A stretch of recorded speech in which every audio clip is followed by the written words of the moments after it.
Com a chegada da primavera, a neve desapareceu e os campos cobriram-se novamente de verde. Minha vida seguia uma rotina que eu mesma estabelecera. De manhã, observava a movimentação dos meus protetores.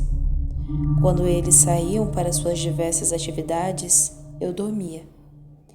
À tardinha, quando se reuniam de novo na sala, eu voltava a observá-los. E à noite, quando se retiravam para dormir, eu ia para a floresta, a fim de colher minha própria comida. Minhas perambulações noturnas eram uma fonte de contínuo prazer. Nunca me aventurava a sair à luz do dia, temeroso de me deparar com o mesmo tratamento que sofrera na aldeia. Mas à noite, a floresta parecia reservada apenas para mim. Meus pensamentos agora se tornavam mais ágeis. Eu me esforçava para descobrir por que aquelas pessoas maravilhosas sentiam-se tão tristes. Cheguei a pensar que cabia a mim restaurar-lhes a felicidade que tanto mereciam. Eu as via como entes superiores, futuros arbítrios sobre o meu destino. Em minhas fantasias, visualizei 1000 cenas em que me apresentava a eles e eles me recebiam. Imaginava que se sentiam chocados com a minha aparência até que por um comportamento terno e palavras conciliadoras eu ganhasse a aprovação e, finalmente, o seu amor. Essa ideia me empolgava e me fez atirar-me em uma dedicação integral ao meu aprendizado. Meus órgãos vocais podiam ser ásperos, mas eram flexíveis. E embora minha voz não reproduzisse a música suave das entonações humanas, eu conseguia repetir as suas palavras com relativa facilidade. Chegava agora as chuvas de verão, banhando os campos e fertilizando-os. Até os pássaros pareciam mais felizes. Bendita e generosa terra, feita pelos deuses. Meu coração se deixou contagiar pelo espetáculo da natureza. O passado tinha se apagado da minha memória. O presente estava tranquilo e o futuro me irradiava de sensações de alegria e esperança. Numa tarde de particular melancolia entre meus protetores, alguém bateu à porta da casa. Ágata foi abrir. Era uma jovem senhora que chegava a cavalo, acompanhada de um peão que devia ter lhe servido de guia. Estava vestida de um vestido preto e o rosto coberto por um véu também escuro. Ágata perguntou-lhe alguma coisa, a que ela respondeu com o nome de Félix, só que com um sotaque que eu não conhecia. Sua voz era musical, mas soava diferente da dos meus amigos. Ao ouvir a voz e o seu nome, Félix correu para a porta e voltou para a sala trazendo a jovem senhora pelo braço. Ela então levantou o véu e pude ver o seu rosto, de uma beleza e expressão inesquecíveis. Seu cabelo era preto, brilhante e curiosamente trançado. Os olhos eram grandes e escuros, as faces tingidas de um rosa vivo e natural, os lábios carnudos e avermelhados. Félix parecia fora de si a vê-la. Num instante, todos os traços de sofrimento em seu rosto desapareceram. Seus olhos faiscaram de êxtase e por um momento ele me pareceu tão bonito quanto a recém-chegada. Esta, por sua vez, limpava as lágrimas que lhe corriam pelo rosto, enquanto Félix a cobria de beijos. Ele a chamava de minha querida árabe ou de minha querida Safie. Ela não parecia entendê-lo, mas sorria. Félix trocou algumas palavras com seu pai. A jovem ajoelhou-se aos pés do velho e teria beijado-lhe suas mãos, mas ele a fez levantar-se e a abraçou afetuosamente. Logo percebi que, embora pronunciasse sons que queriam dizer alguma coisa, a estranha parecia ter uma língua própria, que não era entendida por meus amigos, assim como ela não entendia deles. Tentavam comunicar-se por sinais. Fiquei comovido ao ver a querida Ágata fazê-la compreender, por meio de gestos, que Félix era infeliz até a sua chegada.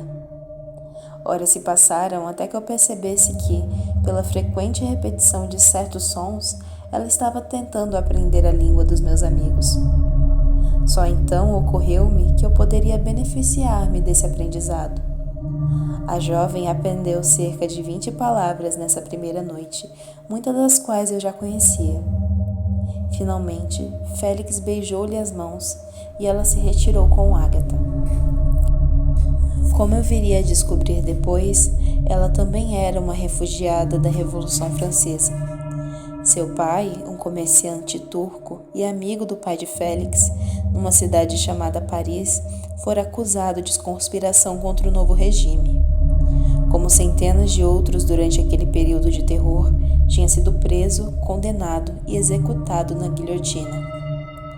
Incapaz de salvá-lo e temendo que lhe acontecesse o mesmo, Safie fugira e, depois de cruzar os Alpes para a Itália com a sua ama francesa, conseguira chegar à Suíça em busca de Félix.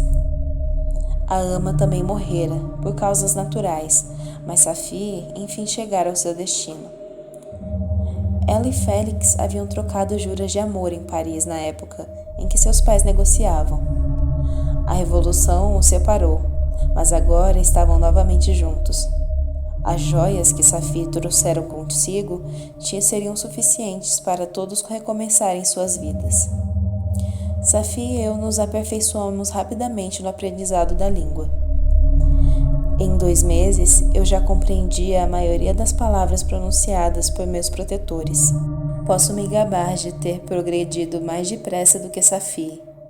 E enquanto aprendia a falar, iniciava-me também na ciência das letras, que Félix ensinava a jovem numa tábua que dependurava na parede defronte aos meus olhos. Aquelas palavras escritas a carvão abriram um novo mundo para mim, e me aprisionou a ele. O livro escolhido por Félix para a instrução de Safie foi As Ruínas do Império, de Volney. Através da leitura que ele lhe fazia, adquiri um conhecimento superficial da história e umas ideias dos diversos impérios então existentes no mundo. Deu-me também uma visão dos costumes, governos e religiões das diferentes nações da Terra.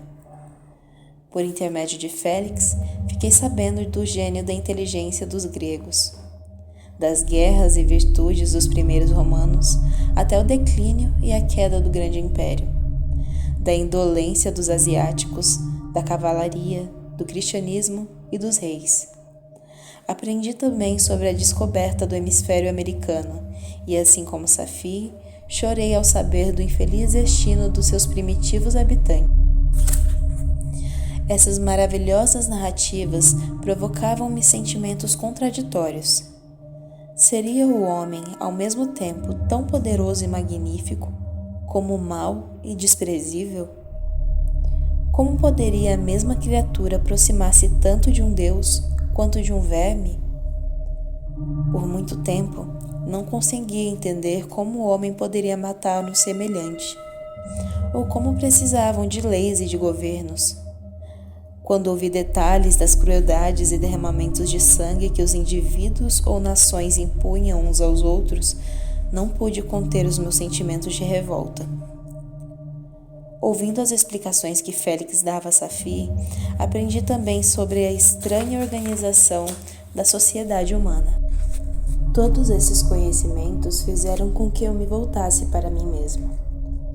Quais eram os valores mais estimados pelos humanos? Uma família importante associada a propriedade e riquezas. Um homem seria respeitado apenas se atendesse uma dessas condições, ou ambas. Sem elas, não passaria de um pária ou um escravo. E o que era eu? Era absolutamente ignorante a respeito da minha origem. Sabia apenas que não tinha dinheiro, amigos ou propriedade.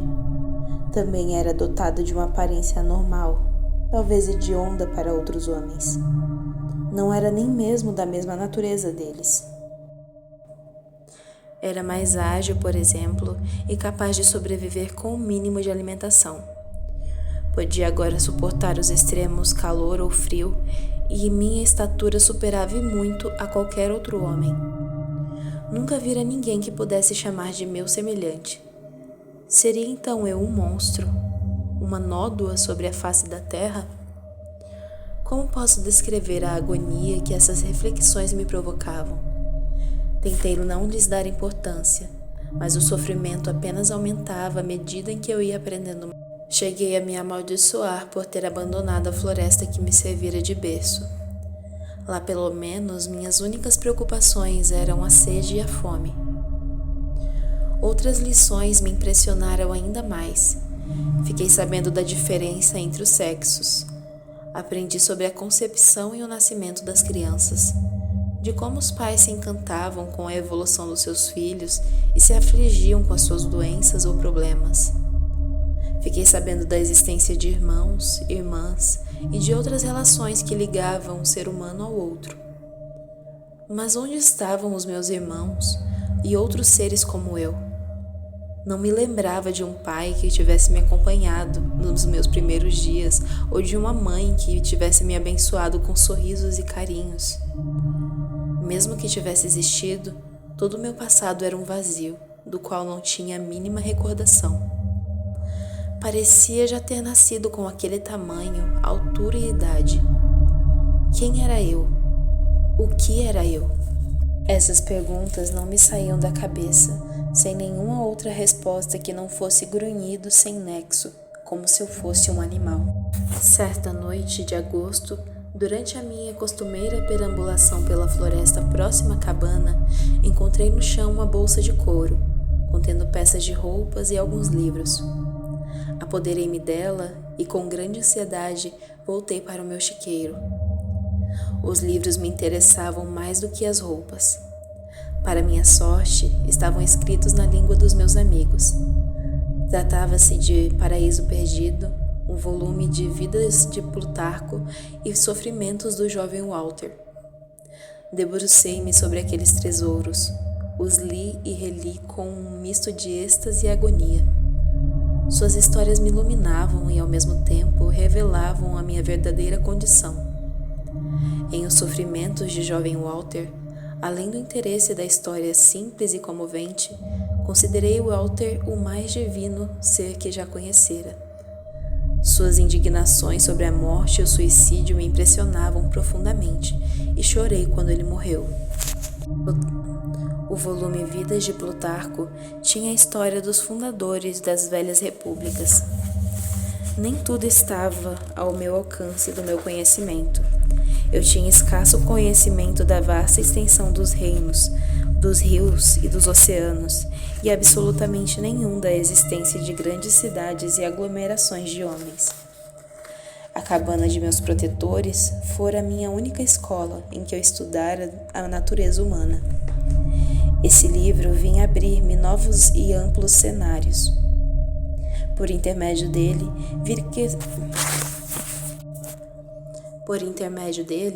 vi crescer em mim o ardor pela virtude e a aversão pelo mal, por mais relativos que sejam esses conceitos.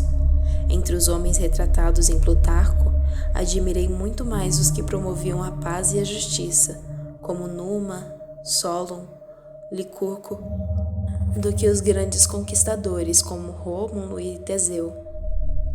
Mas o livro que mais me assombrou foi Paraíso Perdido. Eu li como ler os outros, acreditando que contava histórias verdadeiras. A ideia de um Deus onipotente, em guerra com suas criaturas, me pareceu assustadora. Com frequência, ao ler certas passagens, eu as comparava à minha própria situação. Como Adão, de cuja existência enfim tomei conhecimento, eu não tinha nenhuma ligação com outro ser antes de mim. A diferença era que, criado pelas mãos de Deus, Adão resultara numa criatura perfeita, próspera e feliz, protegida com carinho pelo seu Criador. Quanto a mim, era um desgraçado, solitário e desprezado. Muitas vezes, considerei que Satã fosse o meu Criador, seria o símbolo mais apropriado à minha figura. Outra circunstância confirmou e fortaleceu esses sentimentos. Pouco depois da minha chegada ao chiqueiro, eu descobri alguns papéis no meu bolso. Eu descobri alguns papéis no bolso do calção que pegara em seu laboratório. De início, não lhes dera importância, mas agora que sabia decifrar os caracteres que estavam ali escritos, comecei a estudá-los. Era o seu diário, dos 4 meses que precederam a minha criação. Você deve se lembrar desses papéis. Neles, você descreveu minuciosamente cada passo do seu trabalho, cada gesto de repugnância ao lidar com os materiais apodrecidos que resultariam em mim, cada detalhe, por mais asqueroso, da minha maldita origem. Deus, em sua piedade, fez o homem belo e sedutor, à sua imagem e semelhança, mas você me fez à imagem e semelhança do demônio. O próprio Satã tinha outros demônios como companheiros de abominação, mas você me condenou a ser abominavelmente só.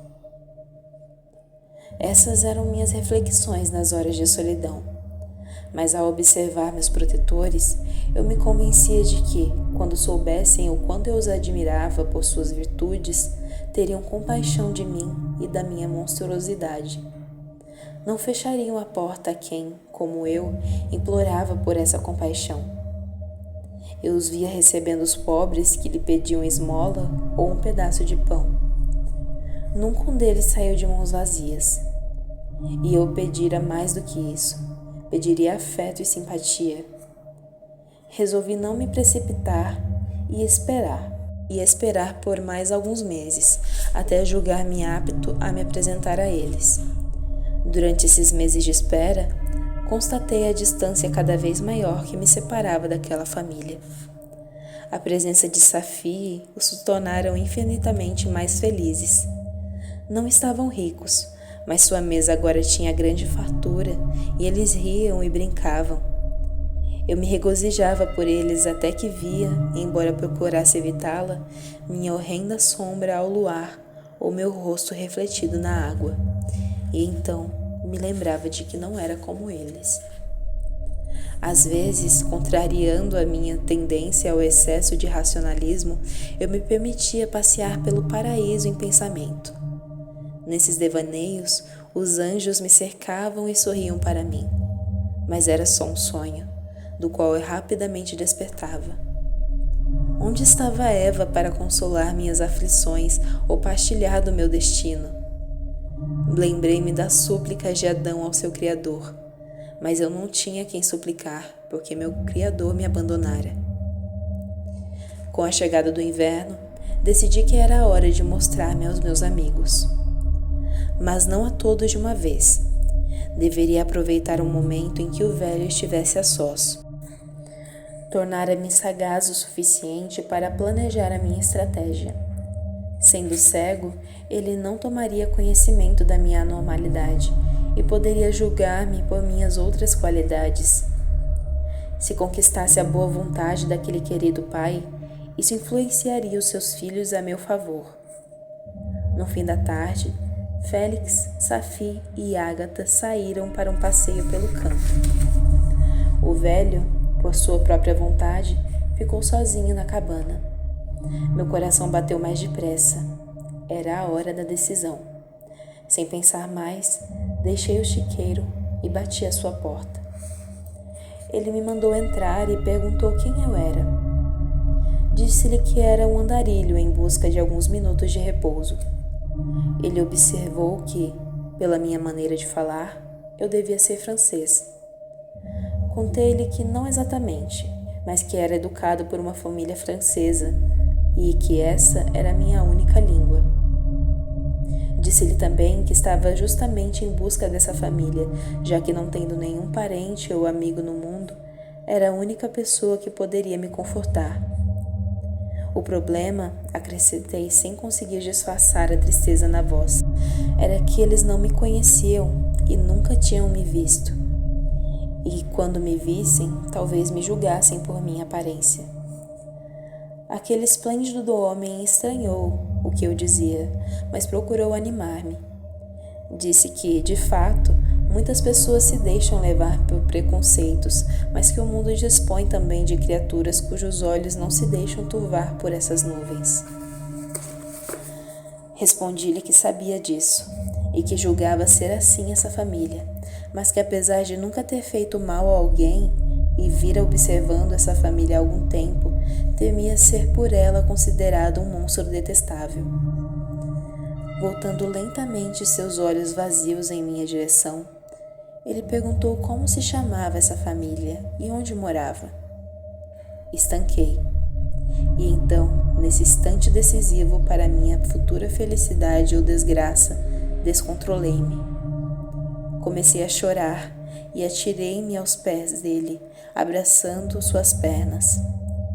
Ele se assustou e perguntou: "Meu Deus, quem é você?" No exato momento em que ele dava aquela cena patética, Félix, Safi e Ágata entraram na cabana. "Por favor, salve-me! O senhor e seus filhos são a família a que eu me refiro." Era o que eu gritava em soluços enquanto eles me viam. Mas na confusão, o velho já não me ouvia. Ágata desmaiou. Safi saiu correndo pela porta, e Félix, com força sobrenatural, arrancou-me das pernas do seu pai. Enquanto eu encarava com ar de súplica, ele apanhou um porrete e vibrou contra mim. Desviei-me e o golpe me acertou em cheio no braço. Eu poderia tê-lo feito em pedaços, como o leão faz com sua presa, mas a pancada doera mais em meu coração do que na pele. Quando Félix levantou a arma para me atingir de novo, desencilhei-me e fugi correndo para a floresta. Maldito, maldito Criador, por que me fez viver? Por que continuei vivendo depois de ver frustrada minha esperança? Meus sentimentos agora eram apenas ódio e vingança. A noite caíra e eu já não me importava se teria sido visto ou ouvido. Dei vazão à minha angústia com gritos desesperados pela floresta. Tornara-me como uma besta que tivesse quebrado os grilhões. Destruí os galhos que se opunham à minha passagem e pisava sem piedade nas flores pelo caminho. Que noite miserável passei! O inferno inteiro queimava dentro de mim. A partir daquele momento, declarei guerra a todos da espécie humana e, acima de tudo, ao homem que me criara. O sol começou a nascer. Voltei cautelosamente à casa de Félix. Estava vazia. Parecia abandonada, como se a família em poucas horas tivesse reunido todos os seus pertences e fugido dali. Nunca mais os vi. Juntei todo o material combustível que encontrei nas proximidades, cerquei a casa com ele. Com o fogo que a própria família havia deixado, acendi um galho seco e inflamei o meu material. Em poucos minutos, toda a casa ardia em uma enorme fogueira. E sob o céu, subitamente avermelhado, dancei ao redor dela, como um louco, comemorando a minha própria desgraça. O mundo estava agora diante de mim. Mas para onde eu poderia ir? Onde quer que eu fosse, seria repelido e massacrado. E então me lembrei de você. Graças aos papéis que encontrara, sabia o seu nome: Victor Frankenstein. Entre as lições que Félix dera a Safi e indiretamente a mim, aprendera um pouco de geografia. Nos papéis, você mencionava Genebra como uma cidade natal. Resolvi seguir nessa direção. Mas como iria encontrá-la? Sabia que ela ficava ao sudeste, mas eu não sabia o nome das cidades pelo caminho. Não poderia pedir informação a ninguém e só iria viajar à noite, a pé. Mas não desanimei. O ódio pode ser um combustível insuperável. Era o fim do outono quando me pus a caminho. A natureza parecia murchar à minha volta. O sol perdera o calor. Chuva e neve despejavam-se torrencialmente sobre minha cabeça. Rios poderosos tornavam-se espelhos de cristal. A própria terra, com a sua inclemência, alimentava minha revolta. ternura do meu temperamento desaparecera por completo. Foi o que me fez chegar à Suíça. Certa manhã, no primeiro dia da primavera, toda a natureza pareceu transformar-se. O sol convidava a caminhada diurna. Os pássaros cantavam, as flores se abriam à minha passagem. O prazer e a alegria que eu julgava mortos em mim se reacenderam. Por um momento, eu ousei ser feliz. Mais adiante, caminhando à margem do rio, ouvi o som de vozes. Escondi-me entre os arbustos e fiquei à espreita. Uma garotinha aproximou-se correndo de meu esconderijo, passou por ele sem me ver e continuou rindo pela beira do rio. E então escorregou e caiu naquelas águas rápidas e caudosas. Num ímpeto, saí dos arbustos e me atirei na água para salvá-la. Com dificuldade, por conta da forte correnteza, agarrei-me a ela e a trouxe até a margem. Estava sem sentidos, mas consegui reanimá-la. Assim que ela começou a se movimentar, ouvi os passos de um camponês, talvez a pessoa com quem ela brincava de fugir. Ao meu ver, o homem tremeu, visivelmente dos pés à cabeça. Mas num gesto de grande coragem, avançou contra mim, agarrou a menina e correu com ela para a floresta. Estupidamente, também corri em sua perseguição. Ele então puxou uma arma de fogo, algo que eu nunca vira e cujo potencial eu ignorava, e disparou contra mim. Essa era a recompensa para minha boa ação. Salvar uma vida humana, e em troca contorcia-me de dor, caído ao chão, com carne e ossos estraçalhados por uma bala. Jurei que a partir dali, toda a humanidade era minha inimiga. Por algumas semanas, a dor foi a minha companheira de caminhada rumo à vingança. A bala me penetrara o ombro, mas eu não sabia se ela ainda estava lá ou se atravessara. De qualquer maneira, não teria como extraí-la. A ferida se fechou sozinha. 2 meses depois, eu me via aos arredores de Genebra. Era quase noite quando eu cheguei. Instalei-me num esconderijo perto de um lago para refletir sobre a maneira de localizar meu odiado criador.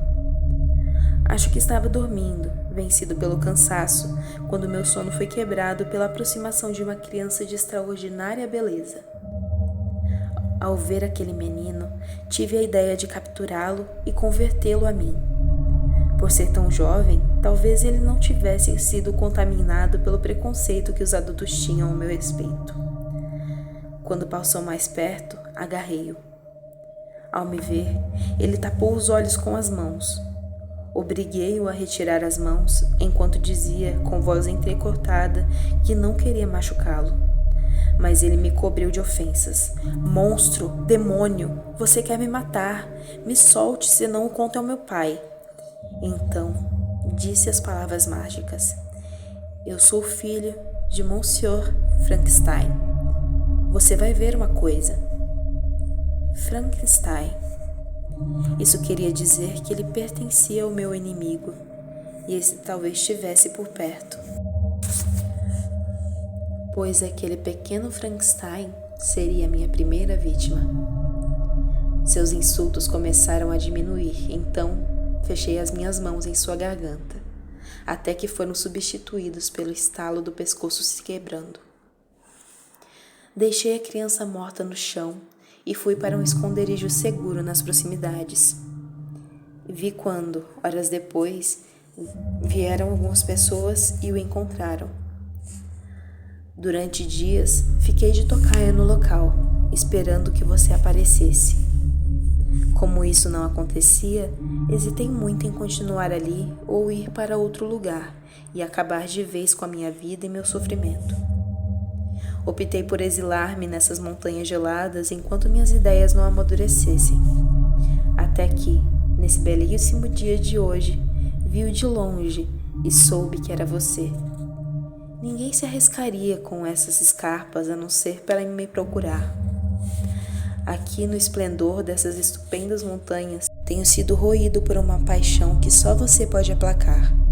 e nós não nos separaremos enquanto você não cumprir o meu único pedido. Escute, Frankenstein. Sinto-me só e miserável. Ninguém ousará conviver comigo, exceto alguém tão monstruoso quanto eu. Sim, você já deve ter adivinhado. Minha companheira precisa ser da minha espécie e ter os mesmos defeitos e deformações. Ou seja, quero que você construa uma esposa para mim.